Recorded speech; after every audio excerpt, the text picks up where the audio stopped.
never slow up, no I don't take shit. I got no love for the fakeness. Down in 9th place, but say the airbag can go off, of course, the tech air suit, but it then deflates. He once had, and it's Uriarte up the inside of Pugliese who gets the switch back there, or does he? That was Dinesh there. He is, well, with Uriarte getting bullied about at the moment, That's itself, and you've got a second canister, so you know you don't have to pull in or whatever. Uriarte says, no way, chap, I'm having that into turn 2, up the climb towards 2. It is certainly helping things in his favour. He's back in the live cup standings, in the lead at the moment. Right, or anything, you've still got the reserve canister that will look after you. Yeah, not turn 3 we go, and you think it's steep on the way down for the reverse corkscrew. This is quite a brutal climb for any runner. Okay, so Karpushin now has a bit of a break. He is ahead of the 32 of Kiev. I'm not too sure whether he did or not. He could have just been riding with a bit more of an elbows out riding style, maybe a bit bent. Or cyclist, as we see, we've got 2 riders down, unfortunately. Joel Pons. Ramadipa, yesterday's winner. I'm not sure, but certainly looked up. I'm sure we can ask him after the race, as we do have a change. And Christian Daniel down and out of this race as well. That's a big shame. Pons was having a better. Then it is the 11 with the yellow helmet of Gonzalez in 3rd place. Over for 3rd place. Ramadipa, the rider who actually won the European Talent Cup race a weekend of it. I saw him earlier. He was pretty happy. And Christian Daniel down and out as well. Uriarte pushed back to 4th with the orange helmet.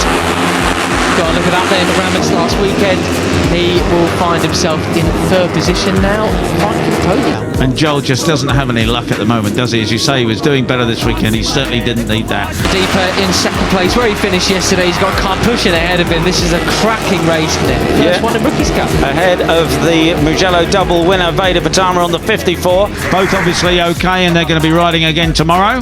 What happened here then? Oh, Chris Karpushin from pole, really showing us what he can do here in the dry today. Absolutely. So let's see. At the moment, they haven't closed the gap.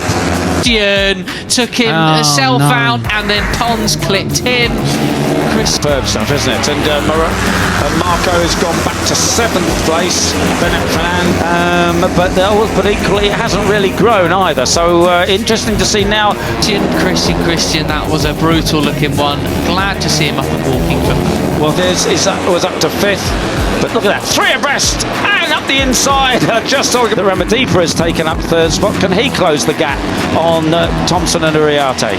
In fact, Thank goodness for the tech air suit from Alpine Stars, which obviously fired up as he was in the air and will have. It was Bennett Fernandez, but of course, there really isn't an overtaking opportunity into the left hand. It does look as though they are. Yeah, we'll see what happens when once they come down the waterfall just through. Saved a very, very nasty collision with the tarmac on the way down. There is a number 11.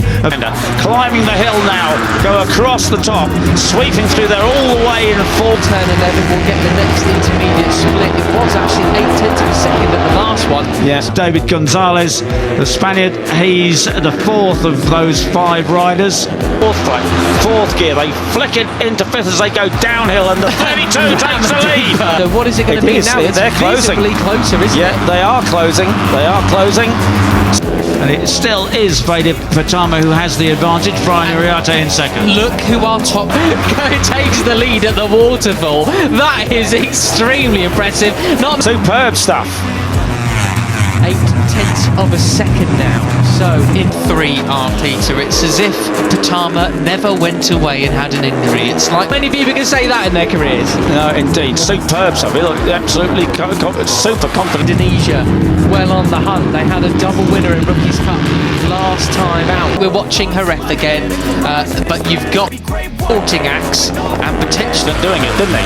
So it is Ramadipa. Yesterday, it's a 2nd place man. Will they have yet another? Are the Indonesians going to be dominating the cup from here on? The extra protagonists as well of David Gonzalez and Giulio Pugliese, but the top 3 now in the lead. And look at the size of this group then, Peter, then as they cross the line. Then of course we do have just 3 rounds left, 6 races left in 2025. We've got to back all the Prtama Prtama, Uriarte and Danish.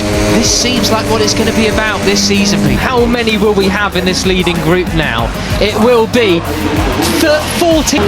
You can get, how about that, up 9 places is Ramadipa from the start of the race. It does, and there's the number 13 pulling out of the slipstream, passing Brian Uriarte. 14 riders basically in this lead group now. 14.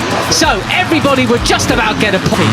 Superb stuff, and of course, as I said, Brian Uriarte had a big slide. That was a warning, so he knows that he doesn't. Brian Uriarte on the 51 and the orange helmet still has second place. Point. Ramersdorfer a second adrift in that second chasing group. He's pushing the limits, but he's having a look up the inside of Carter Thompson there into the first right hand. But behind is now Danish, and this is the battle for the cup. What a race we have on here with 12 laps to go. Right, and Brian won yesterday, passing Prtama Dianggap.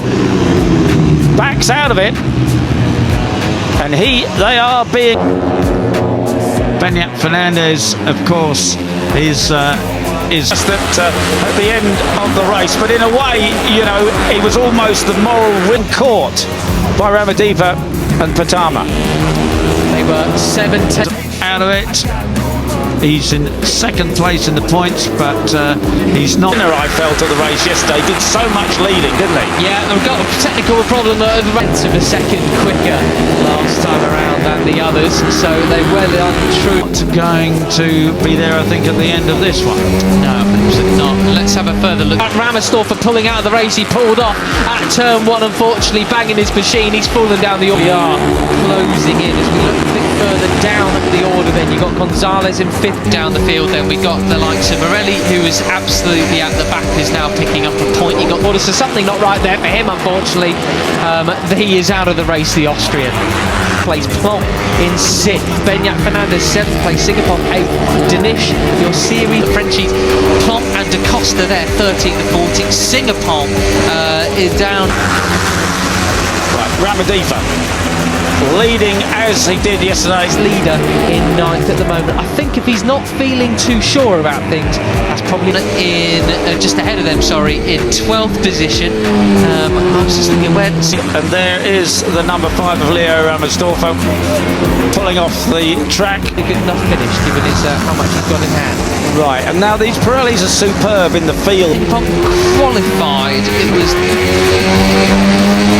fairly far down. Most unfortunate, very, very rare technical difficulties with the KTMs. They are so that they give the riders, and that's why they're able to put on the green stuff. Limits there, right? Yeah.